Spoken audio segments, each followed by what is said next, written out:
What's going on, guys? Lee Espinoza here with Pixie Vacations, your trusted travel advisor for all things cruises. So welcome to the first episode of Cruising Sundays, where I'm going to be discussing some need-to-know facts about cruising, whether you're a novice cruiser, first-time cruiser, or an experienced cruiser. Things about policies and updates that are constantly changing within the cruising world, maybe some cruise ship updates depending on the cruise lines, and of course, just some fun information for you to know on your next cruise adventure. So welcome to the first episode of Cruising Sundays, and let's go.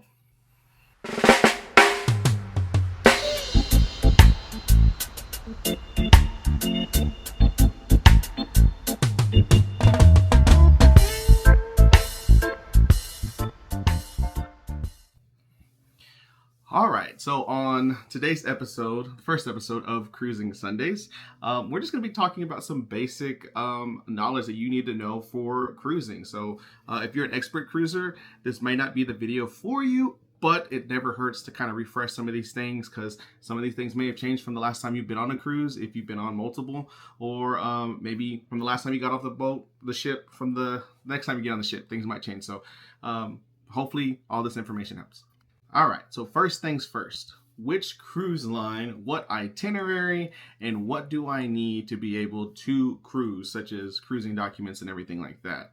So we're going to kind of break that thing up into, like I said, 3 little sections, and cover anything that you need to know or things that you need to look out for as far as your interest, things that might be drawing you towards this cruise line compared to other cruise lines, and how to not get caught up in all the commotion of reviews and personal experiences from a lot of other people, and how to make the best out of your cruise, even though you're kind of iffy on maybe the itinerary or the cruise ship or the cruise line that you're cruising with. So first things first, this kind of goes above or to all cruise lines in general, picking the right cruise for you. So if you're going on a family cruise, you're going on a couples cruise, you're going on a I need to get out of town type of cruise, and it's just an individual cruise for you, these are some things to look out for. Pretty much any and all cruise lines are family friendly. There's a few exceptions to that rule, such as like Virgin Cruise Line, that's specifically an all adult cruise. And there could be a family friendly cruise line that might not be, like depending on the itinerary you choose, might not be as kid friendly as you think, or that you would like. So it just depends on, where you want to go. That's going to come down to the itinerary, the activities you want to do, and the time of year. The time of year has a big playing factor when it comes to cruises, because yes, you are going to these beautiful, warm climate areas, but with that, depending on the time of year, you could run into some storms, you can run into some just weather that you really can't control, that you might not want to be taking your family on. So keep that in mind when doing your research on what cruise line you want to go through. So I'm going to kind of go over the the most popular cruise lines and the most common cruise lines throughout at least United States area, whether you're in Galveston, down in New Orleans, Miami, anywhere in Florida, and then of course California. These cruise lines you're probably going to see. So I'm going to kind of put them up here in this little area. Carnival, obviously it's a very popular one. Disney Cruise Line, they are getting better at getting into more places, but they only sail certain times a year in certain ports or at certain ports, so keep that in mind. But Disney Cruise Line is a very popular one. MSC, I think they're kind of making a big comeback.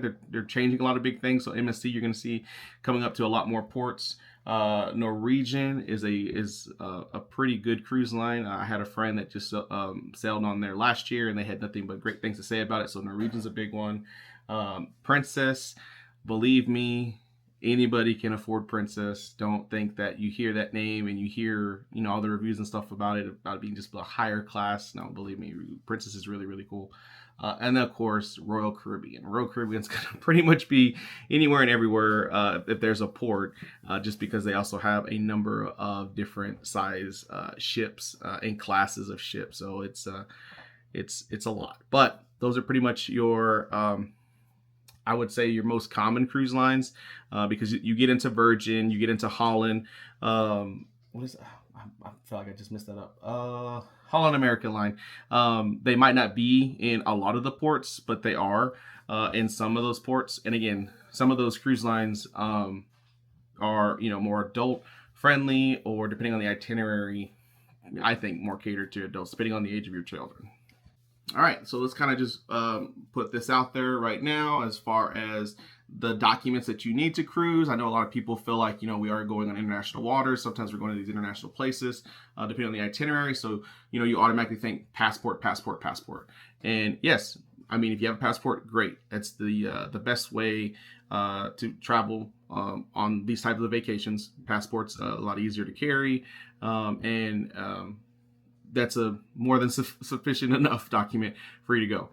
But most American ports, so like let's just say, for instance, you're leaving out of Galveston, you're leaving out of Miami, and you're also coming back to those same ports, depending on the cruise line, you can use your birth certificate. This is the long form birth certificate, so original birth certificate and a state ID, driver's license for anybody that's over the age of 17. So keep that in mind. So don't feel like, I can't go on a cruise because I don't have a passport. You have that option. For the little ones, all they need is their birth certificate document, and then they should be good. I'll put like the ages and everything over here just so that we don't get it all mixed up. I don't really know off the top of my head, but there's that, as well as like if you're sailing, say if a grandparent's taking a grandchild, they can take them, but it is recommended to take like a notarized form saying, you're giving them permission to take your child and stuff like that. And I'll see if I can put some information on that, or like a little article of what they kind of require for that. And then again, if you are traveling, let's say you're in Europe, you're obviously going to need a passport. You needed to fly there, so hopefully you already had your passport, and you'll need your passport to do those things. Plus, there's itineraries that sail out of here in the States that go into Europe and might stay in Europe as well. So you're going to need your passport for something like that. And then my key advice and rule of thumb, this is for anybody and everybody that is going to be a cruise connoisseur like myself, you can get a cruise card. And to me, those are the coolest things, most cost efficient things, I think. A lot you'll hear trusted traveler program card, TTP, depending on your where you're getting your passports at. It should be in that same office where you apply for your passport. And what it is it allows you to leave the country, of course, with an application process and everything, background check and everything, whether you're driving. So if like from the States, you can go back and forth into Mexico, you can go into Canada, and then of course your cruises, because you are coming back to an American port, leaving an American port. So the cruise card works just fine. And it's pretty much just like a passport. You just can't fly with it. So don't think, Lee told me I can get a passport card, so now I have a passport. No, it's the same, but not the same. So it's mainly used for cruising, or if you're like driving over the border type things. It's not for flying. So you cannot, get a cruise card and then book a flight out to Cancun. That's not how that works. So do that. And of course, it's just less to carry around. It's easier to put in your wallet, your purse, and just a lot less hassle to carry around more documents. All right, so I kind of touched base over some popular cruise lines, some of the documents that you're going to need to be able to get on the cruises. And so now let's end it with what cruise line is best for you, in my opinion. So this is a segment that I call Lee's Opinion. So, of course, I'm going to leave Royal at the very end because, again, I've already mentioned that I'm a little biased of it because it is my favorite cruise line.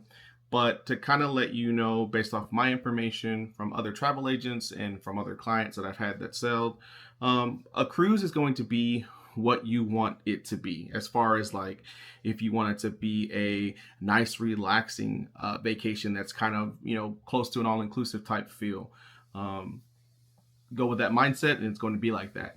You want to have a party and you're bringing a group that is just, all over the place and just about to, have a lot of fun all the time, then yes, it's going to be that as well.